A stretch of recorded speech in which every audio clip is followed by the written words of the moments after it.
É o que eu falei, tudo acaba no cartório. O que vai acontecer? Se você tem um imóvel com contrato de gaveta, você não tem a continuidade da matrícula. E diferente de veículo, imóvel a gente sabe que o cartório ele não aceita que você registre. Se estava em nome de terceiro, o que eu já vi acontecer na prática é a pessoa ter que entrar com uma ação autônoma de adjudicação ou muitas vezes até de uso capião, enfim. Normalmente é a adjudicação que ela vai forçar ali ao devedor que regularize aquela matrícula do imóvel. Então, aí, porque senão o cartório não vai liberar.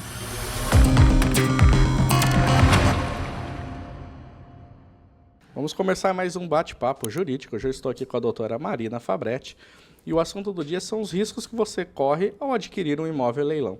Se é a tua primeira vez nesse canal, já se inscreve, deixa o seu like e compartilha este vídeo para que ele alcance mais pessoas. Doutora Marina, para quem não te conhece, se apresenta, por favor.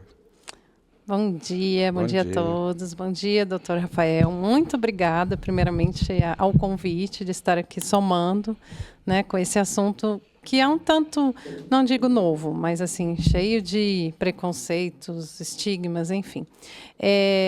Eu me formei, doutor, foi em 2004, não sou tão jovem. Aí fiquei 10 anos afastada da advocacia, praticamente, e em 2017 que eu tirei minha OAB. Então, assim, na verdade, eu sou aquele perfil que acabou abrindo mão por família, enfim, pelos filhos, e ressuscitei. Falei, não, vou tirar a minha OAB. Então, não desistam, gente, não desistam, viu, mulheres? Não desistam. Enfim, eu praticamente fiz outra faculdade novamente, porque eu estudei tudo de novo, já aproveitei o novo Código de Processo Civil, enfim, então já fiz a primeira prova, com o novo Código de Processo Civil, me desafiei e já passei na ordem, já aproveitei, fiz uma pós em processo civil e venho atuando mesmo, assim, no meio mesmo.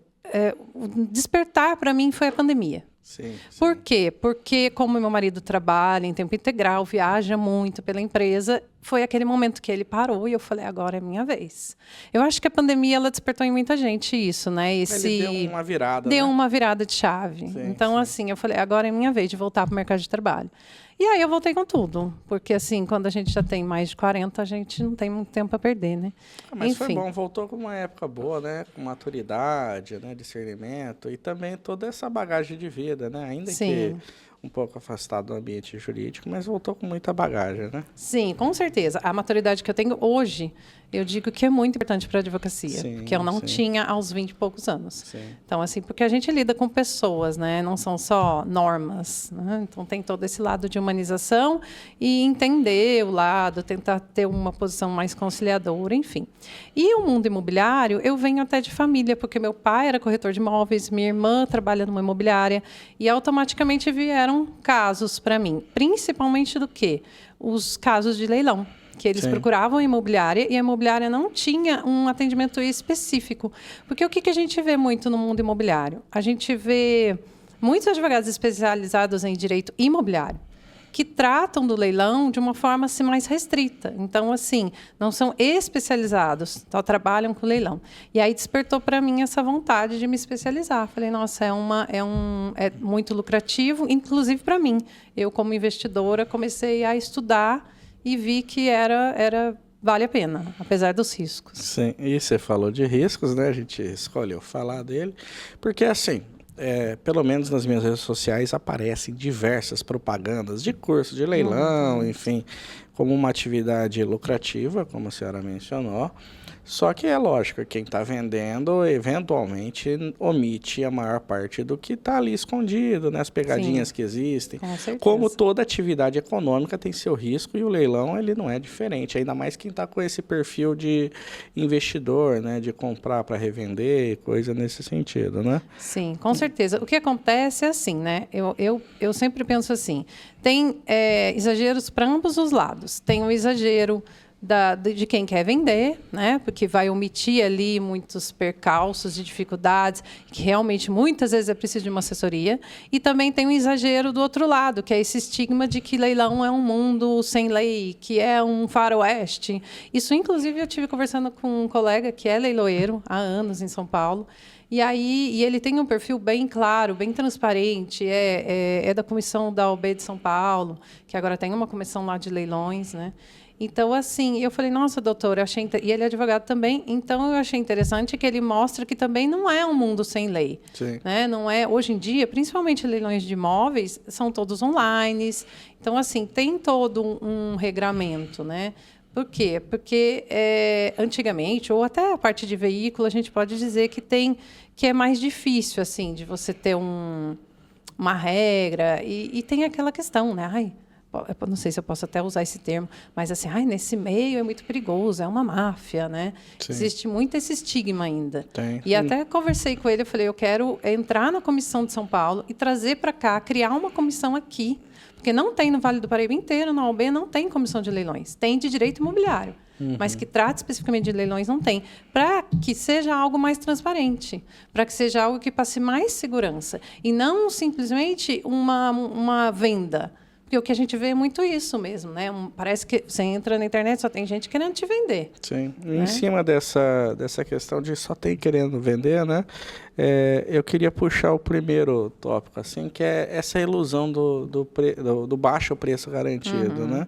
Que todo mundo tem aquela visão de que eu vou entrar no leilão e ele vai sair por 50% do que vale o imóvel, que é um baita do negócio. Mas não é bem assim, né, doutora? Na prática, como é que funciona essa questão do leilão? Então, na verdade, o que a gente, como assessoria jurídica, que a gente recomenda? Você tem que fazer uma viabilidade, tanto documental, que é a parte jurídica, quanto financeira. Né? A primeira parte, a viabilidade, a parte financeira é o seguinte... você pretende arrematar esse imóvel para quê?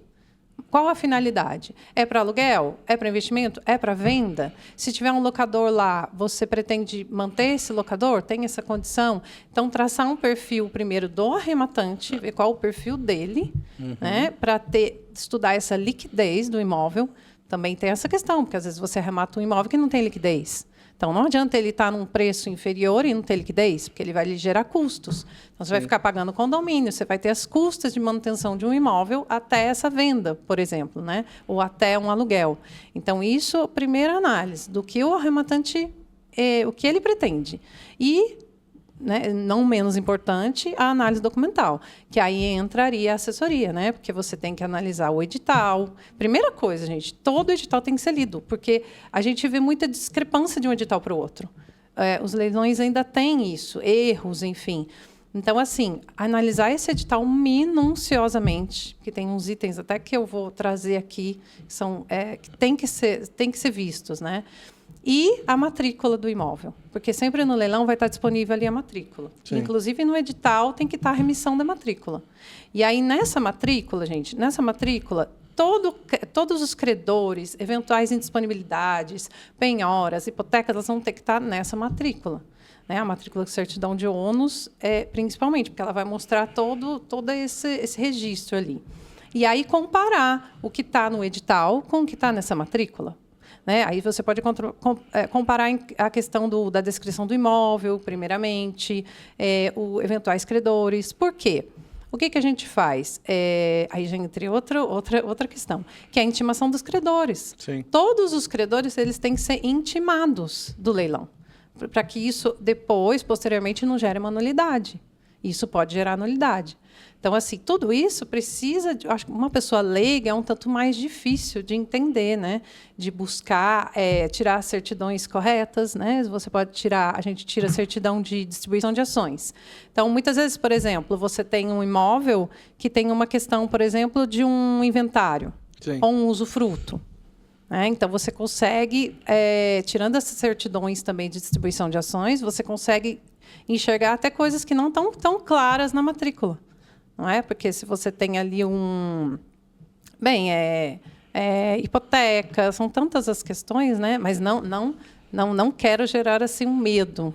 Entende, gente? São todas questões que a gente, como advogado, a gente consegue visualizar. Só que o que acontece...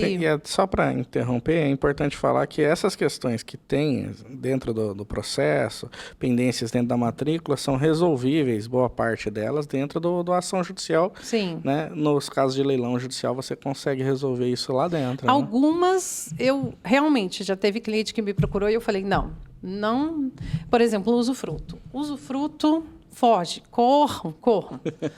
Tem questões que realmente não... Né, porque você dá baixa numa hipoteca, você consegue... uma indisponibilidade, bem, você pede para o juiz baixar essa indisponibilidade. Não que seja fácil, porque muitas vezes a indisponibilidade é da justiça trabalhista. Então, aí o juiz do civil não quer dar baixa. Aí você tem que entrar com um pedido, ele vai mandar você entrar com um pedido em cada juízo, onde tem a indisponibilidade desse bem, para baixar o gravame. Então, assim, são questões, por isso que eu falo, uma assessoria... Sim. Né, para estar acompanhando o processo. Outras questões também, por exemplo, infelizmente, o que a gente tem muito? Eu tenho, não infelizmente, vamos dizer, porque são clientes, mas as pessoas, elas sim aprendem a arrematar. Eu tenho clientes que arrematam muito bem. E eles só me procuram para fazer o pós. Porque eles já têm uma prática ali da arrematação. O brasileiro, ele se reinventa, ele estuda, né? Ele aprende, enfim. Mas aí, muitas vezes, chega para nós com algumas questões pós ali, que aí eu vou ter que ficar muito atenta para alegar a nulidade, por exemplo, num prazo. Porque é assim, vou explicar como que é o leilão, o procedimento ali. Vamos lá. Um leilão judicial, houve a arrematação, o leiloeiro ele tem no máximo ali 24 horas, ele vai juntar esse auto de arrematação no processo. E isso eles juntam, porque eles têm o prazo cravado ali. E aí esse auto vai estar assinado pelo arrematante, pelo leiloeiro, e vai para a assinatura do juiz. Certo? Aí o que acontece? Aí abre-se um prazo de 10 dias. Assinado pelo juiz, ele confere lá a questão anterior, se foi todo mundo intimado, enfim. Aí é assinado pelo juiz. Aí a gente tem 10 dias para... O executado tem 10 dias para impugnar esse auto de arrematação, antes da expedição da carta de arrematação. Sim. E nesse período de 10 dias, o arrematante também pode desistir do leilão. Só que é nesses 10 dias. Então, são todas questões. E aí, por que causa ele pode, por exemplo, desistir? Ele pode desistir se o executado impugnou por um preço vil, ou porque faltou intimação de alguma das partes, ou porque não foi pago o lance corretamente. Então, tem algum... Isso tudo tá na lei, tá, gente? Não é da minha cabeça, não, tá? Eu tenho aqui, tá no artigo do Código de Processo Civil, artigo 903, se eu não me engano.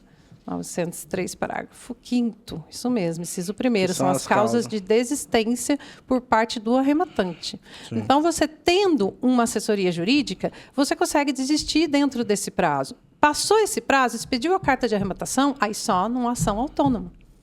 Então, aí é muito mais complicado. Por isso, ter assessoria. Eu estou com um processo, por sinal, assim.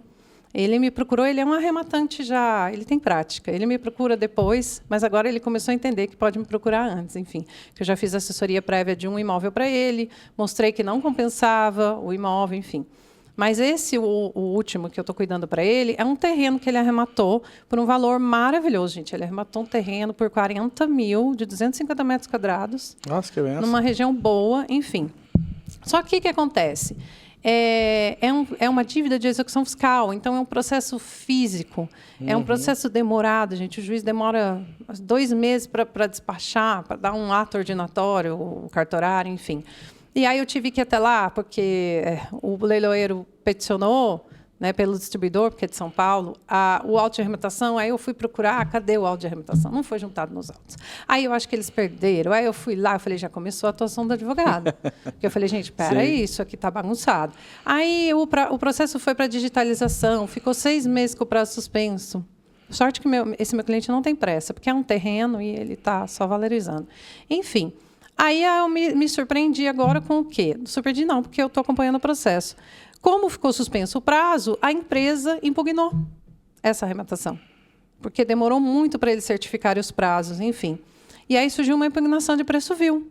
Aí o que eu trago para o meu cliente? Eu fiz a defesa dele, eu acredito que não vai ser procedente a impugnação pela defesa que eu fiz, que é um pouco mais minuciosa aí, mas eu expliquei para ele, quer desistir? Aí é devolvido o valor da comissão e do lance dele. No caso dele, ele fez parcelado, mas já está finalizando o parcelamento já, que é outra questão, que os leilões podem ser parcelados e vale a pena. Sim, porque você pode dar uma entrada de 25% e o resto parcelado em 30 vezes. E qual que é a correção disso? É a correção do TJ mais 1% ao mês. Então, uma correção baixa. Para ele, além de tudo, ainda conseguiu parcelado. Pagou só a entrada. Então, eu imagino que ele não vai desistir. Ele falou, doutora, vamos brigar? Porque realmente valeu a pena. O que foi essa causa de nulidade no caso dele? Foi o seguinte, essa empresa ela é executada, ela tem muitas dívidas, já está quebrada há muito tempo, enfim. E a avaliação do imóvel foi muito lá atrás, porque a execução fiscal, a gente sabe, né? Demora 6 meses para andar um processo. E aí essa avaliação está realmente um valor baixo, foi avaliado em 40 mil lá atrás. E eles alegam que não houve atualização desse valor e o preço é vil. No entanto, o que acontece? Quem determina esse preço, que está ali na decisão, foi o juiz, conforme uma avaliação que foi feita lá atrás. Eles deveriam, a quem cabe impugnar isso antes da arrematação e trazer uma nova avaliação? Não cabe ao exequente, cabe ao executado. E uma parte ou outra, nenhuma fez, né? Eles não se preocuparam com isso, eles deixaram o processo correr e foram alegar isso depois. Aí, qual que é a minha tese aí? Já existem precedentes, né? Na jurisprudência quanto a isso. Caberia, no máximo, ali, ao leiloeiro, quando ele pega um imóvel com uma avaliação muito antiga, ele pode atualizar esse valor do imóvel de acordo com a tabela do TJ. Sim. Então, uma correção baixa. Então, o que eu fiz? Eu atualizei, eu fiz o que o leiloeiro não fez, atualizei e, ainda assim, não deu menos que 50% do valor da avaliação, mesmo atualizado. E juntei nos autos, com a jurisprudência, tudo. Então, são questões que jamais ele conseguiria resolver sem uma assessoria. Na verdade, é bem técnico, né? Bem coisa técnico. que demanda realmente de um profissional, né? Sim. E, em cima do que você falou, a gente pode colocar agora até como um risco que a pessoa precisa colocar na ponta do lápis, que é a demora do Poder Judiciário, né? Você citou aqui, demorou 6 meses, processo suspenso, não anda, o juiz demora 6 meses para dar um ato ordinatório e assim por diante. Ainda que em execuções em processos já digitais tende a andar um pouco mais rápido, mas existe um risco implícito ali do processo arrastar um pouco e, de repente, não atender a urgência que aquele arrematante tem. Sim, mas o que a gente pode fazer? Agora entra os advogados novamente.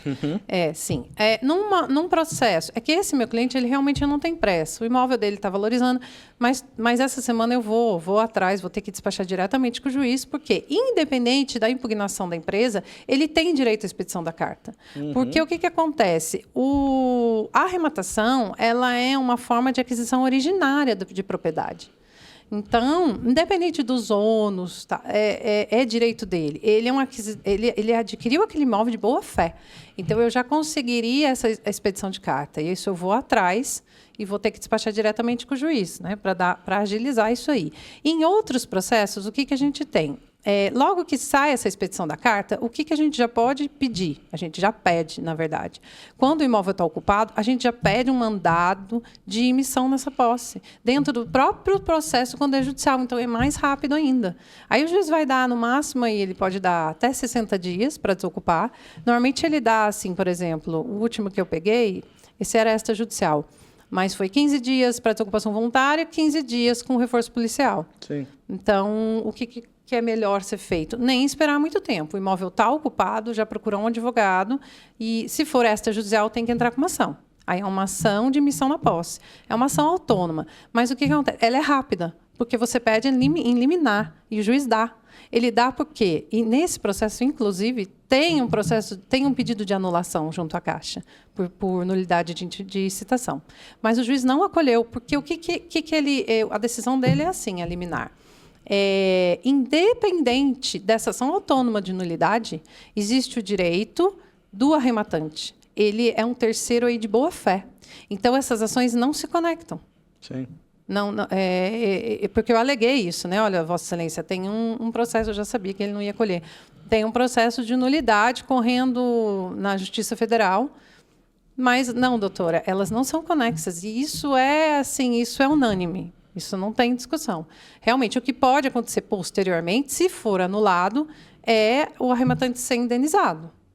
Sim, aí caberia uma indenização. Sim, mas aí o que é? Seria normalmente o que é recebido. Aí tem uma briga, porque você recebe a comissão e o lance, né? E os outros custos. Então, de qualquer forma, existe custo? Sim, porque essa cliente, por exemplo, ela teve que pagar o advogado, porque ela fez a emissão da posse, ela tem que pagar as custas desse processo de emissão da posse, que é em cima do valor da arrematação, ela teve que pagar as custas processuais do oficial de justiça, porque a outra parte devedora não arcou, enfim.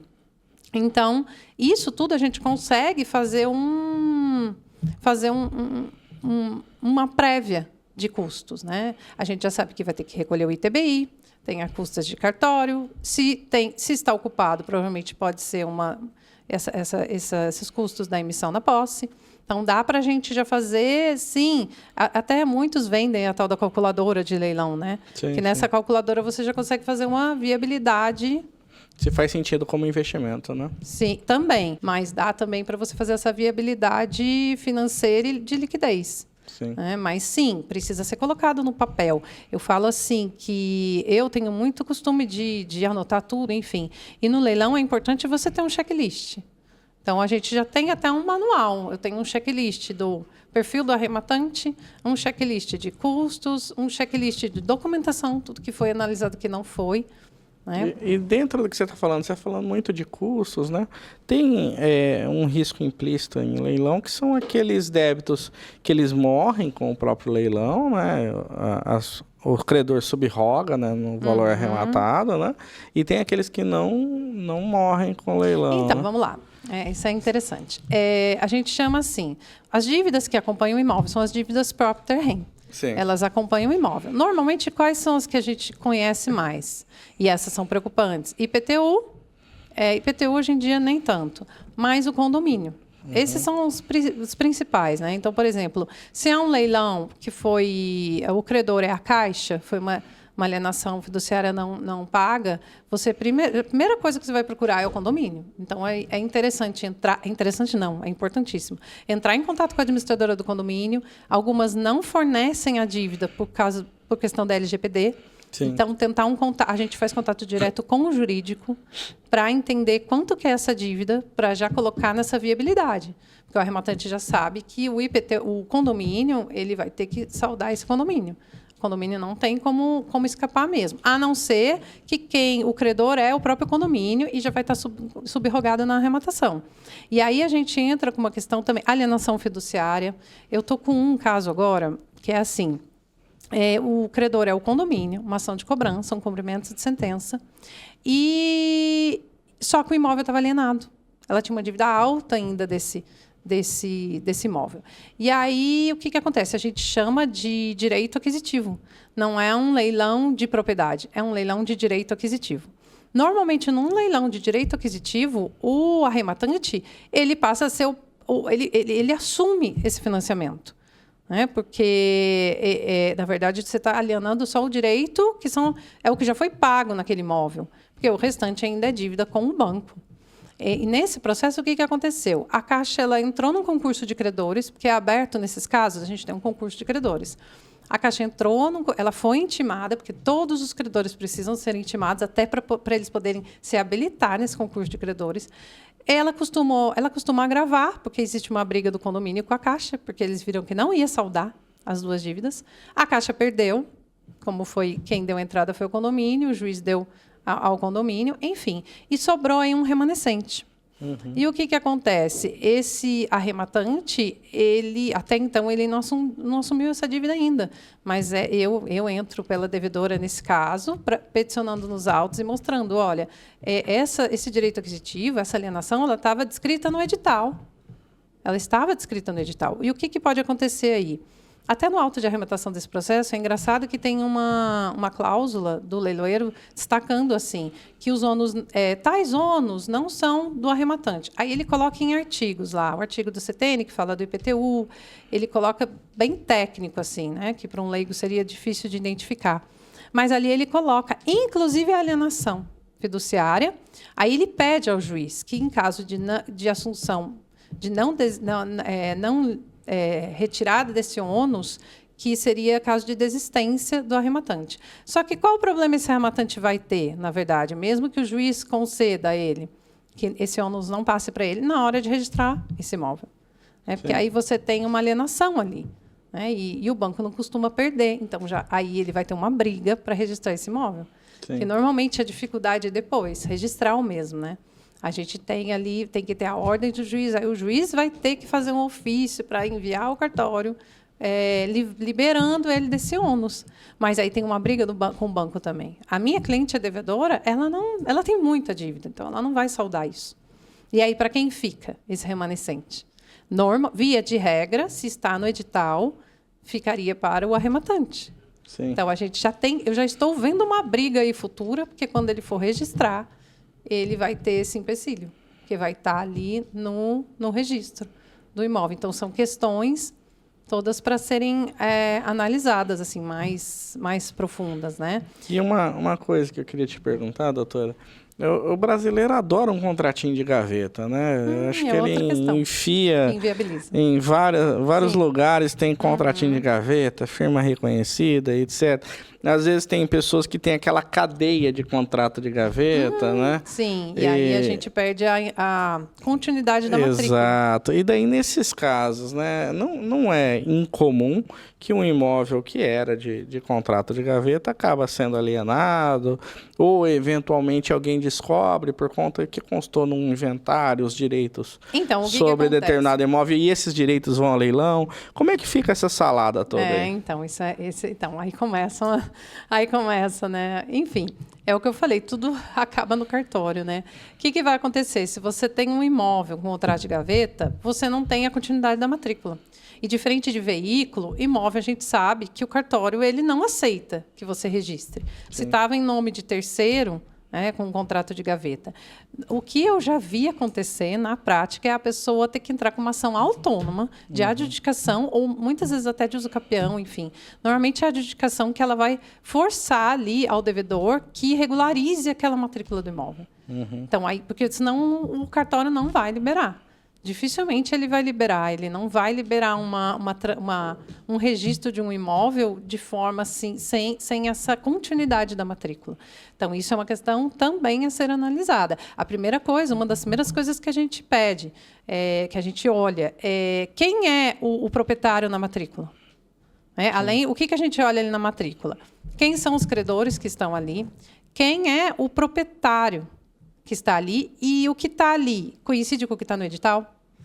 Então, essa é a primeira análise a mais importante, que já é uma análise bem profunda, né? Essa é a primeira análise para evitar que você seja pego de surpresa posteriormente. Porque se não é o proprietário que está ali na matrícula, provavelmente você vai ter que entrar com alguma outra ação ou uma interferência do juiz, normalmente uma ação autônoma, para regularizar essa matrícula. Sim, legal. Para registrar essa carta de arrematação. E tem uns outros riscos que são meio ocultos, né? Eu lembro, por exemplo, de imóvel em Caraguá. Você tem um exemplo aqui, Caraguatatuba, enfim, toda a parte do nosso litoral ali, que tem muita área verde. Então, ambiental. Assim, é muito comum ter problema ambiental ali, multa dos órgãos ambientais e etc., né? Como é que fica para o arrematante todo esse passivo ambiental aí que tem ali no litoral? Essas dívidas, elas costumam acompanhar um imóvel, sim, que ela tem uma característica aí como o IPTU. O IPTU já não está mais, já é uma preocupação menor hoje em dia, porque a gente tem já até um tema e um precedente, né, um RESP do TJ mesmo, da STJ, que é o tema 1134, que ele nesse tema foi determinado o quê? Mesmo que o IPTU não esteja, mesmo que esse ônus não esteja descrito no edital, ele não é do arrematante. Mas ainda, muitas vezes, o advogado precisa brigar, né? Quando arremata, a gente já faz o quê? Já pede que se oficie a prefeitura para que ela traga os débitos e subrogam-se na arrematação. Então, é outra petição que a gente faz. Logo que, junto ao auto de arrematação, eu já peço uma expedição para a prefeitura para que ela traga esses débitos. E já vai trazer esses débitos que são de ordem municipal, né? Uma multa, enfim. E já se subrogam para se subrogar na arrematação. Mas o que acontece? Essa questão ambiental, como que a gente pode evitar isso? A gente pode evitar pedindo as CNDs, né? Fazendo uma busca no órgão, né, com as CNDs municipais, estaduais e federais. Então, você já consegue visualizar. Não é tão comum, por exemplo, aqui, né, a gente arremata muito apartamento, imóveis assim, dentro de condomínio, que, na verdade, se tiver alguma questão ambiental, vai ser com um condomínio. Não é tão comum aqui. Imagina que essa área de litoral tenha mais essa incidência e essa preocupação. Por isso que eu falo, quando você vai fazer uma viabilidade de leilão, varia, você vai ter que enxergar bem qual é a região. qual o risco que eu tenho nessa região? Essa região eu tenho que observar mais essa questão ambiental? É uma área rural? Eu tenho que observar mais a questão fundiária? É uma área urbana? Não preciso me preocupar com essa parte? Então, varia muito conforme o imóvel. Sim. É o perfil do imóvel e depois também vem aquela questão do perfil do arrematante, né? Se é o quanto que ele está aí disposto a investir para regularizar, quanto que ele vai ser lucrativo mesmo. Se ele topa o risco, né? Se ele compra o risco. Sim, exato. Porque a gente vai entregar. O advogado ele não vai falar assim, invista. Ele vai fazer todo um levantamento e vai entregar para o arrematante. Ó, né? A viabilidade, a média de custo é essa, você tem esses riscos, como eu fiz com o meu cliente. Quer desistir?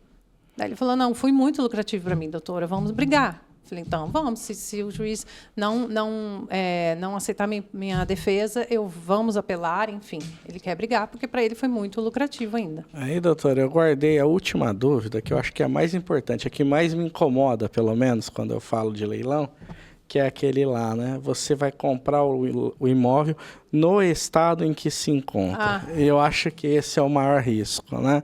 Aquele que mais me incomoda, por exemplo, de participar de um leilão. Como é que é isso? O que você tem visto desses imóveis, a qualidade deles, né, por dentro? Porque, geralmente, quando a gente pega um imóvel ocupado, e você já falou das possibilidades de entrar efetivamente na posse, com emissão e etc., mas, assim, você vai receber do jeito que tiver. Sim. E como é que eles estão vindo? Então, na verdade, assim, né, o que a gente mais trabalha, na verdade, é a arrematação de apartamentos, né, e condomínios. E aí, dentro de um apartamento de um condomínio, você tem padrões.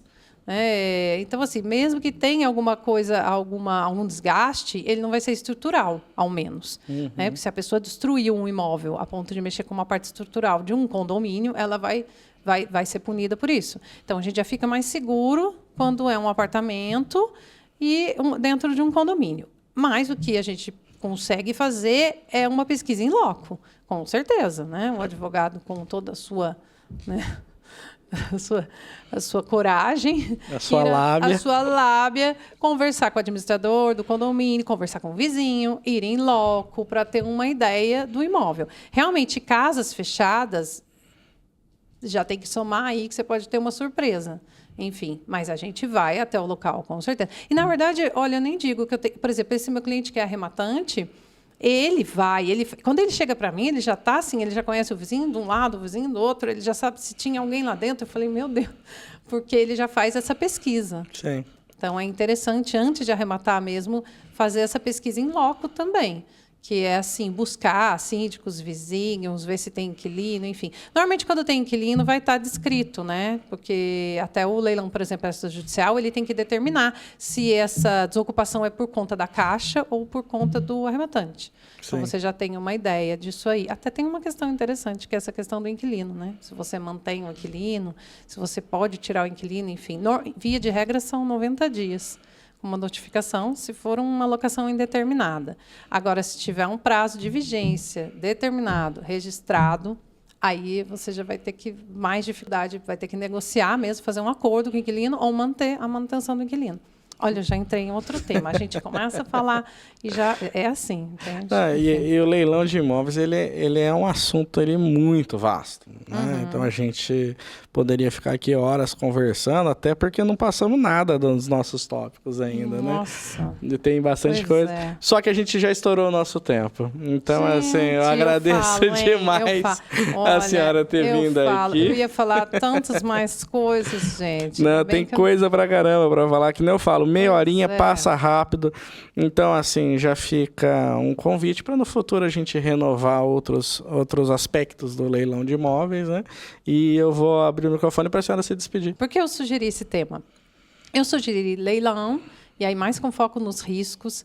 Por quê? Para desmistificar essa imagem que a gente tem, assim. Ou a gente vê a venda, aquela exagerado de lucro, né? Aquela coisa...